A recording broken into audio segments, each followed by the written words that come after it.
Então, meu nome é Ana Cristina Chaves, eu sou da 17ª turma da Santa Casa, né? Me formei em 1984, então já faz um bom tempo, né? E resolvi, o motivo de eu fazer medicina, né? Falar a verdade, não tem um motivo muito claro, assim, né? Até essa coisa da santa memória eu achei interessante, porque é bom ter memória, né? Mas a minha memória a respeito da minha escolha de fazer medicina, não vou dizer que foi, tem gente que fala, cresci querendo fazer medicina. Não foi assim. Acho que foi indo. Não sei dizer muito bem como é que foi, mas acho que teve também, acho que foram motivos pessoais. A minha mãe morreu quando eu tinha 2 anos, então eu tive essa coisa desse impacto de ter a morte muito perto. Curiosidade de saber como é que como funcionava a medicina. Eu penso dessa maneira, eu não sei se é verdade, se isso que eu estou falando é um viés da minha memória, né? Então, assim, eu acabei fazendo medicina, entrei na medicina, prestei vestibular. Naquela época, eu tenho a impressão que naquela época não era tão difícil entrar na medicina como é agora. Eu acompanhei minhas 2 filhas que fazem medicina, eu achei muito difícil entrar na faculdade. E eu acho que, eu não sei também, né? Porque naquela época você é jovem, né? Você não tem essa noção. Mas era difícil entrar. A Santa Casa era muito difícil entrar, então eram 100 alunos por vaga. Eu lembro que era uma coisa absurda, né? Para você passar no vestibular. Não, acabei entrando. Foi um vestibular difícil. Eu me lembro, o vestibular da Santa Casa é um vestibular que eu me lembro assim, com particularidade, porque foi um vestibular que eu fui muito bem. Tanto que eu acabei entrando. Mas eu não entrei logo, porque era muito focado em física e matemática. Foi uma prova muito difícil, eu fui muito mal. Então, assim, que eu não era boa de física e matemática. Então eu acabei entrando, assim, entre os últimos, assim, e aí eu fiquei super feliz, que entrei na Santa Casa, que já era famosa, não sei mais o quê. Então foi uma felicidade entrar na Santa Casa. Eu não conhecia o prédio. Vim a conhecer quando eu fui fazer, né? Eu adorei, porque é um lugar super bonito. Então, assim, para mim foi uma felicidade ter entrado na Santa Casa. E aí teve o primeiro ano foi uma coisa diferente, né? Porque você sai de uma que você tem um professor ali na frente, né? Eu fiz cursinho, né? Então você tinha um professor que te falava tudo que você tinha que fazer. E na faculdade não é bem assim, é tudo muito, né? Você tem muito que estudar por sua conta. Então, você foi para Morfo, você tinha que seguir lá você dividia em 4, eram mesas, né? Que até hoje eu lembro, né? Tinha uns cadáveres, a gente tinha que dissecar. Mas era um ambiente amistoso. Uma coisa que foi interessante que na minha turma, acho que é um pouco diferente de hoje em dia em medicina, que eram 70 homens para 30 mulheres. Então, só 1/3 da turma era de médico, era de meninas. E muita gente nova, né? Eu não era tão nova, eu entrei com 18, é nova, né? Mas assim, tinha gente que entrava com 16, 17, né? Então,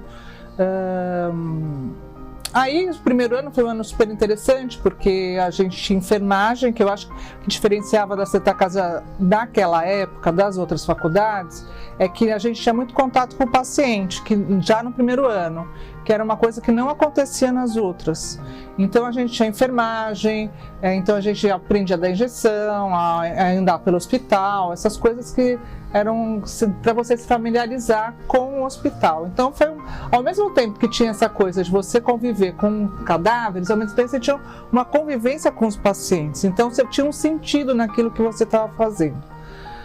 E assim, fiz muitos amigos, né? Adorava a toca, né? Fiquei muito chateada quando eu vi que a toca não existe mais, né? Porque era um ambiente assim super agradável, com árvores, e a gente comia ali, encontrava os professores, tinha uma convivência muito boa com as pessoas.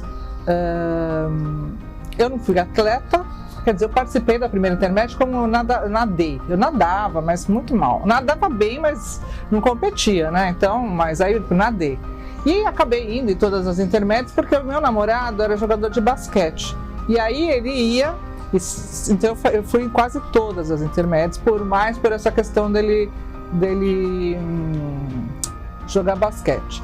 Agora, essa parte da faculdade também tem uma parte muito boa, que eu me lembro da coisa da minha juventude, porque essa época é uma época que não tem retorno, né? Ou você aproveita ou você não aproveita, né? E aí, naquela época, eu entrei em 79 na faculdade. Foi a época que estava saindo da coisa da ditadura militar. Então, uma época de redemocratização, em que haviam várias coisas acontecendo. E aí, quando eu comecei comecei a Santa Casa no primeiro ano, eu estava tendo também um fórum de discussão para mudança de currículo da faculdade. Então, eu não entendia nada do que estava se passando ali, né? Porque você já entra na faculdade, já não sabe como é que é, e uma discussão sobre mudança de currículo. Na realidade, eu nem sei se houve uma mudança com esse fórum, mas teve esse evento que eu me lembro que teve assembleia, essas coisas todas.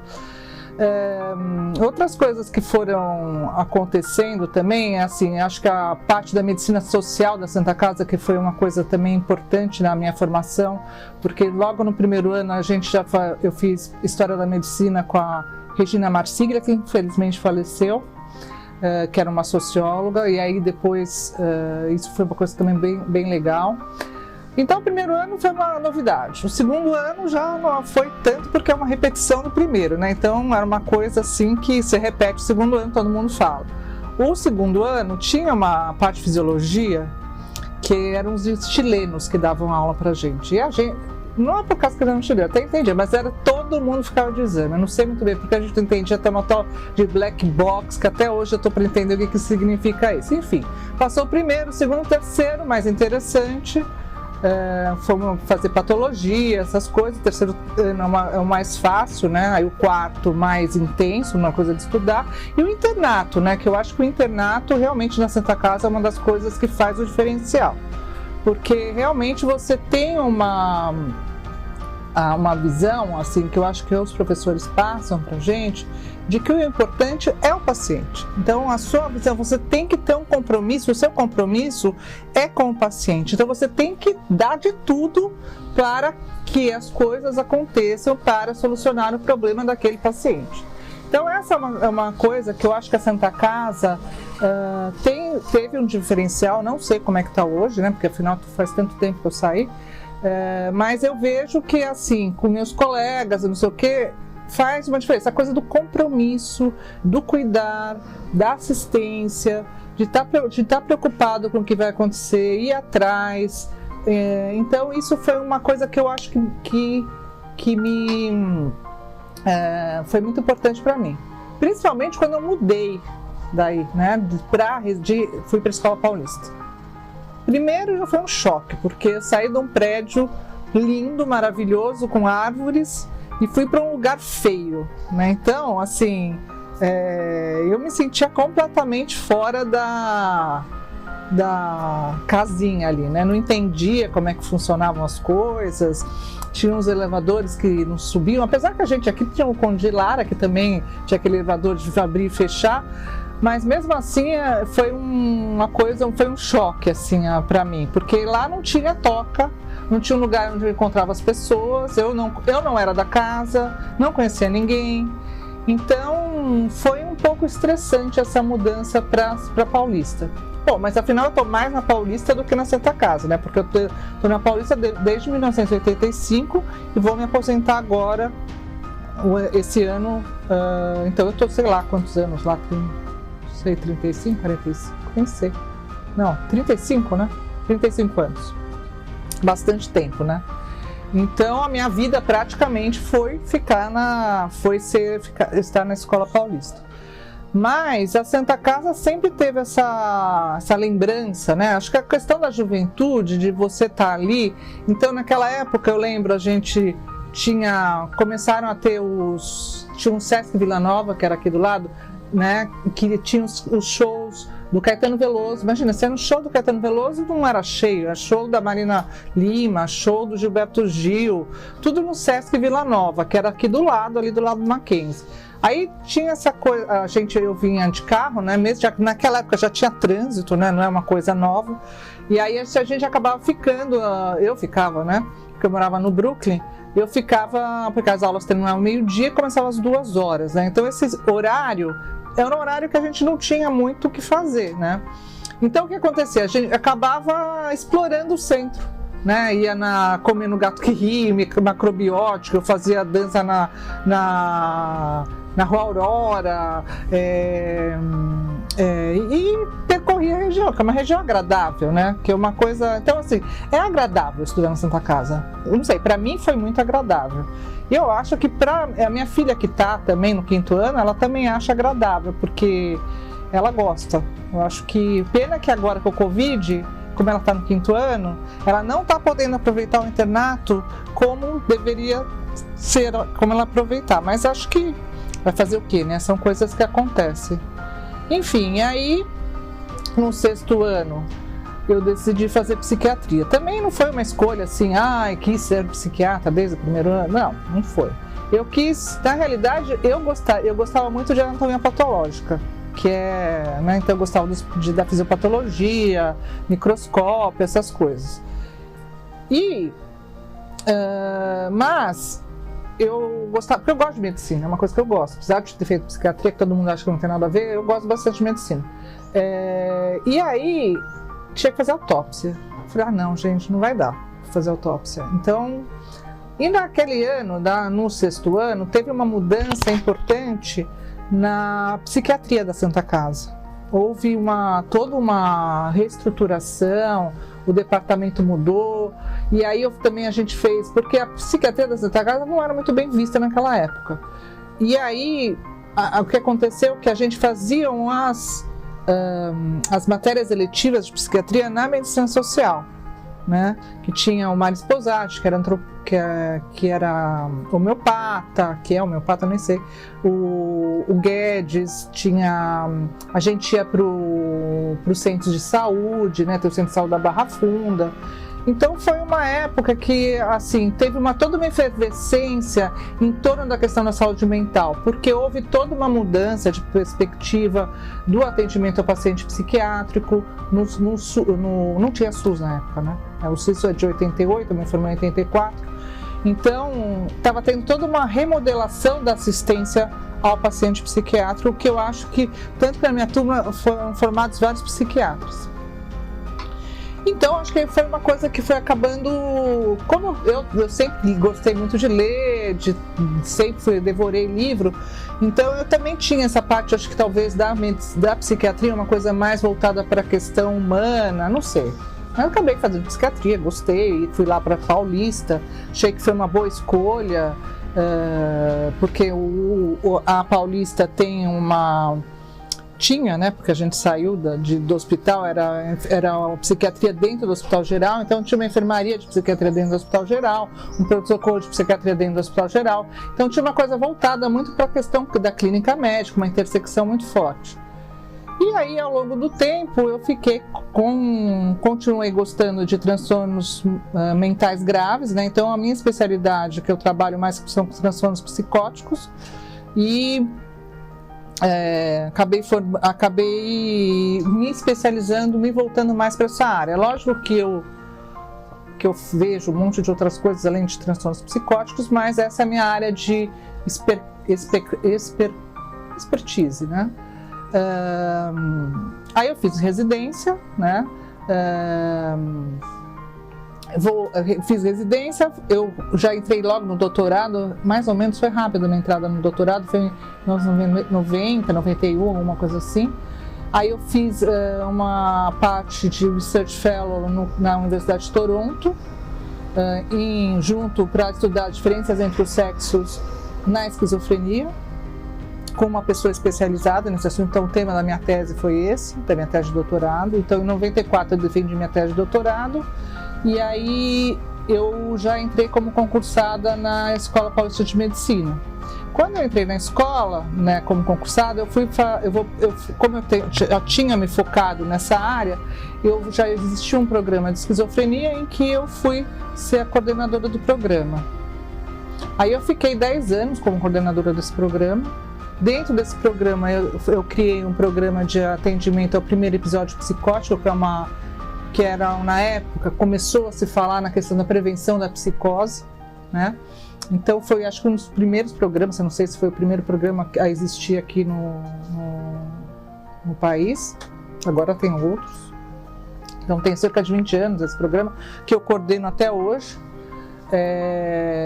Aí eu entrei para pós-graduação, né? Fui para ser professor da pós-graduação também. Eu dava aula na graduação também, mas a maior parte do tempo da minha vida eu fiquei muito mais com a residência, né? Então eu fiquei muito próxima dos residentes. Formei vários, assim, quase todos os residentes da Paulista desde a época que eu entrei passaram comigo, né? Então tive esse papel. Já também fui...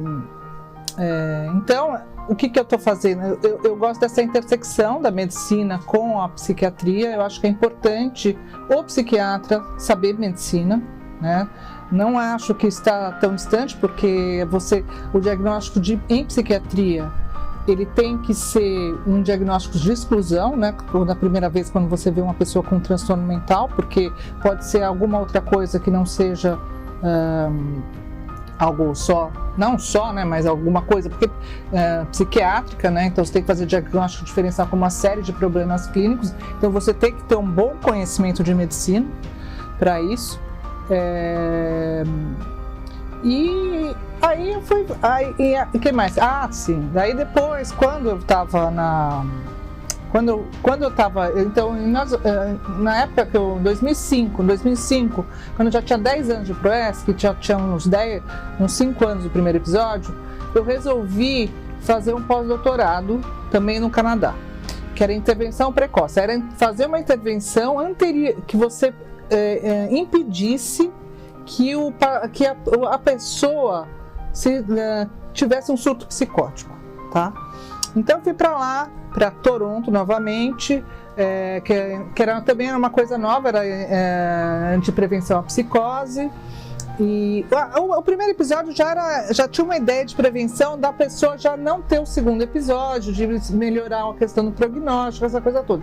Mas essa era uma coisa anterior, de você impedir que a pessoa tivesse o surto psicótico. Então a gente chamava de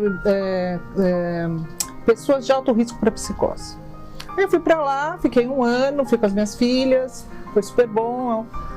Só que eu vi que era muito difícil fazer aquilo. Achei que aquilo não dava para fazer, tanto que hoje em dia, não realmente, né, depois de 15 anos, tem se visto que isso não é a coisa mais adequada a se fazer. Então eu continuei no programa de primeiro episódio, né, e depois, quando eu voltei do Canadá, coordenando, orientando tese, graduação, residente, e depois eu também fui ser chefe da enfermaria lá do Hospital São Paulo, da chefe da unidade de psiquiatria, porque dentro do Hospital São Paulo tinha uma unidade de psiquiatria, né, de 15 a 20 pacientes. Então eu fiquei como chefe um tempo, depois eu fui coordenadora da residência, refiz todo o currículo junto com outras pessoas, né, da residência em psiquiatria. E aí, depois de fazendo todas essas coisas, a gente acabou mudando para o CAISM, né, que era da Santa Casa. E eu acho que foi bem para a Santa Casa, viu? Eu acho que a Santa Casa tem um grande futuro na psiquiatria, se a Santa Casa fizer uma enfermaria de psiquiatria dentro da Santa Casa.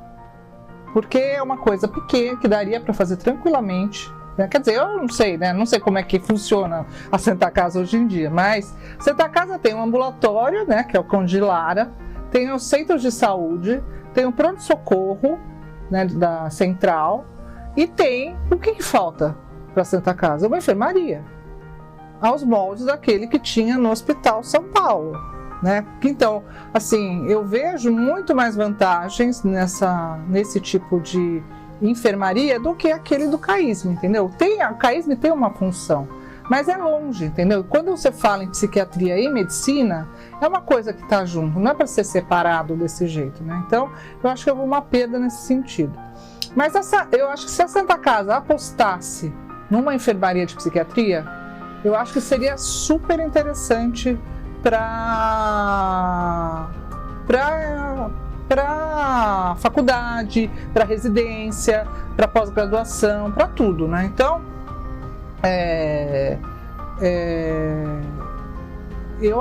eu achei que, quer dizer, acabei agora, a gente foi para o CAISM, nós estamos em 2020, 2018, né? Agora eu vou me aposentar, então, assim, eu senti muito a ida para o CAISM. Eu acho que a Santa Casa viu como uma perda, mas eu acho que a Santa Casa tem que apostar em outros caminhos, como eu já disse. Eu acho que, assim, o atendimento remoto não substitui o atendimento presencial, na minha opinião. Eu acho que o atendimento remoto é bom, por exemplo, para quando você está numa cidade em que você não pode ter aquele profissional ou aquele especialista naquele momento, você está no interior, alguma coisa assim, isso eu acho que é interessante. Eu tenho feito atendimentos online, mas é uma coisa cansativa, porque não é a mesma coisa que você está atendendo pessoalmente. Eu acho que dá para você ter alguns atendimentos online, mas não só online. Eu acho que tem que ser uma coisa mista. Eu acho que é legal para dar supervisão para residente, por exemplo, mas apesar que, assim, não estou indo lá, né, no CAISM por causa da Covid, eu estou no grupo de risco, essas coisas, então eu estou dando supervisão para os residentes via telemedicina. Eu não gravo o nome deles, porque a questão da memória, quer dizer, eu gravo, lógico, né, quando eu estou vendo ali, né, mas como muda, você perde muito, perde o contato, a conversa do lado, aquele oi, aquela coisa toda, de você ter uma intimidade maior, entendeu? Essa coisa do dia a dia, de você às vezes falar coisas que parecem que não são importantes, mas são importantes. Então eu acho que é interessante ter foi bom porque eu pude continuar a dar a ver os pacientes junto com eles, porque lá na enfermaria particularmente, né, para os R1s, R1s e R3, mas eu acho que essa coisa eu sinto falta, sabe, de ver as pessoas. Sinto muita falta, aliás. É uma coisa que acho que está todo mundo sentindo falta, né? De ver as pessoas, de entrar em contato, de ver como é que estão, de conversar aquela conversa fiada, sei lá, eu acho que a telemedicina é uma coisa interessante, mas não só a telemedicina. Eu acho que é uma coisa que é muito desgastante ficar o dia inteiro de frente do computador. Então, assim, eu acho que o futuro da medicina, assim, acho que tem muita escola aqui no Brasil, principalmente em São Paulo, escola de medicina, escolas ruins, né? Eu acho que acaba as pessoas não tendo uma formação adequada, né? Eu acho que, assim, eu estava vendo, né, assim, mesmo nos Estados Unidos, né, com a questão dos prontuários eletrônicos, essas coisas todas, cada vez tem que ter o prontuário eletrônico, acho que é importante você poder compartilhar tudo, mas você não pode você tem que ter uns certos cuidados de você não achar que o que está escrito no prontuário é o paciente. O prontuário te dá uma dica do que é que está acontecendo. Porque você vai lá, então, o paciente é aquele que vem lá com dor no joelho, vamos dizer. Né? Então, toda vez vem com dor no joelho. Só que uma outra vez, ele não vai vir com dor no joelho. Ele vai vir com outra dor. E aí, você insistir naquela questão só da dor no joelho, talvez você deixe passar algumas coisas que ele não vai te contar. Porque se você não souber conversar com o paciente, não tiver empatia e ele não confiar em você, ele não vai te falar as coisas. A entrevista médica é uma coisa muito importante, né, para você fazer um diagnóstico. Porque os pacientes, eles não vêm te falando tudo. Se você não souber conversar e perguntar as coisas, você pode comer bola muitas vezes, né? Então, esses cuidados, eu acho que as pessoas têm, por exemplo, daqui a pouco não vai precisar mais médico, vai ser uma coisa só de colocar os sintomas lá e fazer o diagnóstico. Isso é uma bobagem, porque as pessoas mentem, não falam.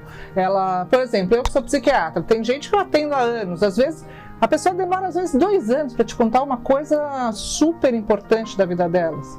Não é que elas vão chegando e falando. Então, tem uma questão da confiança, de como é que você fala com a pessoa, a questão da comunicação do diagnóstico, como é que você fala a respeito daquilo. Eu estou até falando disso como paciente, eu tive câncer, né? E assim, uma das coisas que a Santa Casa, que é interessante fazer medicina, que eu acho, que você conhece os médicos, né? E você conhece os médicos e sabe como escolher quais médicos que se você tem a ver e que você acha que são bons. Porque não necessariamente aquele médico que sai na revista ou que vai lá, que tem todo esse glamour em cima dos médicos hoje em dia, é o melhor médico para você ir, né? Então, assim, as pessoas gostam do glamour, mas não é bem um glamour que interessa muito na hora que você está doente, né? Então eu tive câncer de mama, isso em 2012. E aí, particularmente, como você já tem essa coisa médica, você já vai fazendo um diagnóstico meio torto, né? Porque a minha prima, que também fez Santa Casa, a Marília, ela é radiologista do Fleury. E aí eu fui fazer uma mamografia, ela já fez o diagnóstico, ela já fez a punção, então eu já não passei pelo mastologista ou pelo ginecologista primeiro para fazer o coisa. Eu já fiz o diagnóstico porque eu já conhecia, tal, não sei o que eu já fazia com ela. E aí, aí fui, com quem eu vou me tratar, isso foi relativamente fácil,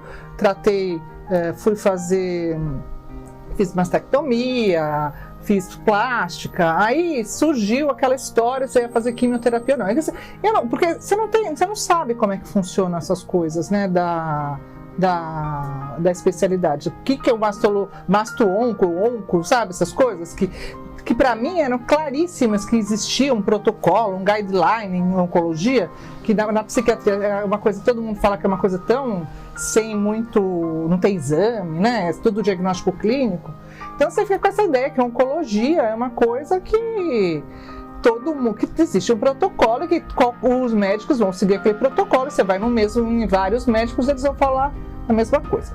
Não é assim. Não foi assim.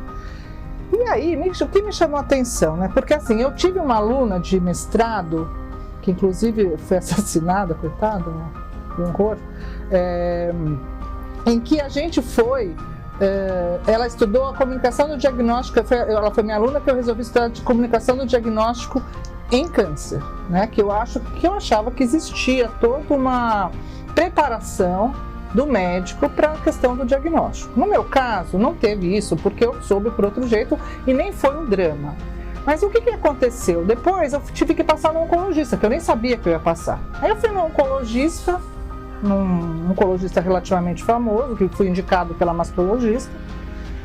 E aí a ideia era que eu não fosse fazer quimio. Só que eu fiquei num borderline, entendeu? Que não estava nos protocolos. Esse é o problema.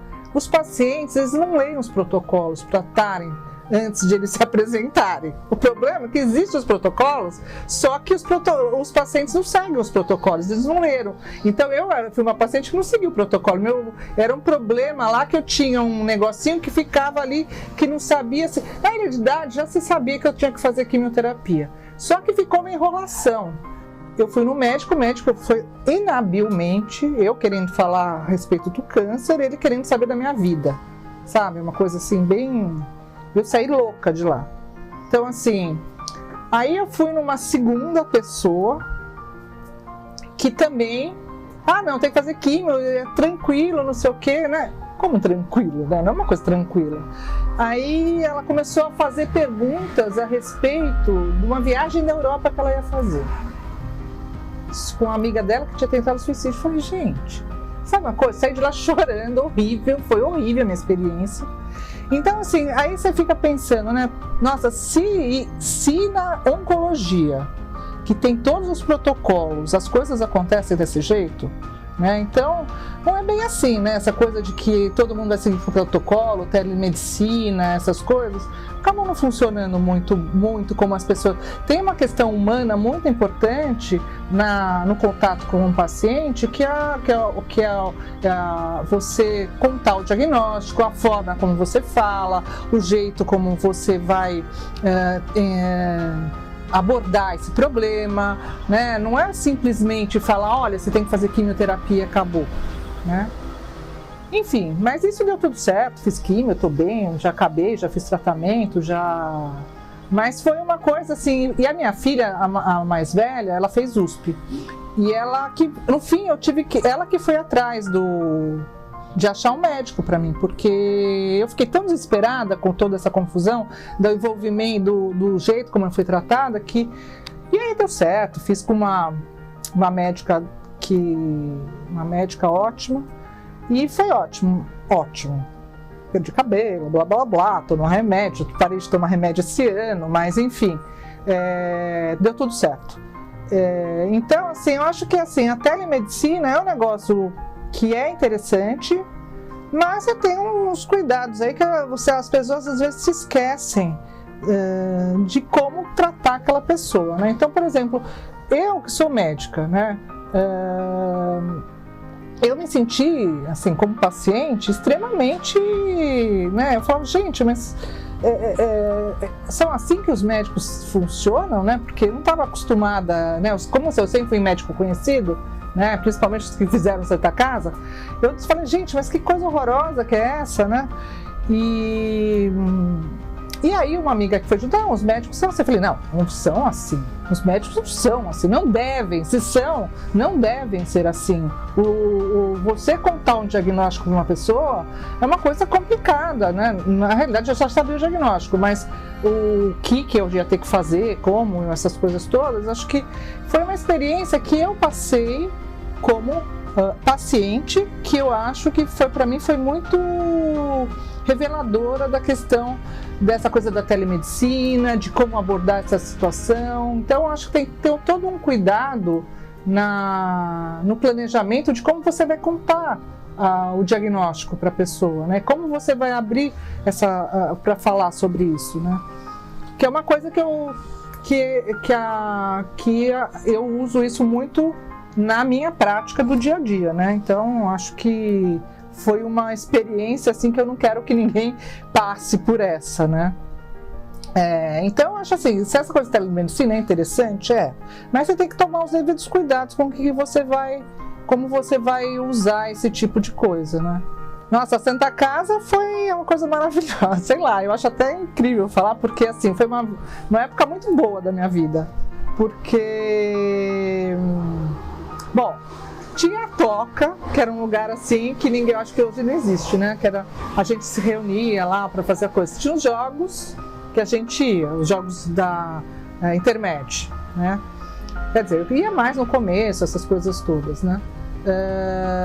E aí o prédio, né? Todas essas coisas. E a Santa Casa, eu acho que tinha essa particularidade de você ter sempre um contato muito próximo com os pacientes. Desde o primeiro ano você tinha esse contato com a enfermagem, de você estar dentro do hospital, né? Porque as aulas eram lá, nem sei se continuam. Tem agora um prédio, né? De novo, né? Então, assim, a gente vivia o hospital em si, né? E aquela coisa toda, daquela história, né? Aquela coisa toda. E o prédio bonito, né? Então, assim, para mim foi muito bom ter feito a Santa Casa. Eu gostei muito de ter feito a Santa Casa. E fico feliz que a minha filha esteja fazendo a Santa Casa, né? Ela também gosta da Santa Casa. A Santa Casa é isso, foi assim, tenho meus amigos até hoje, né?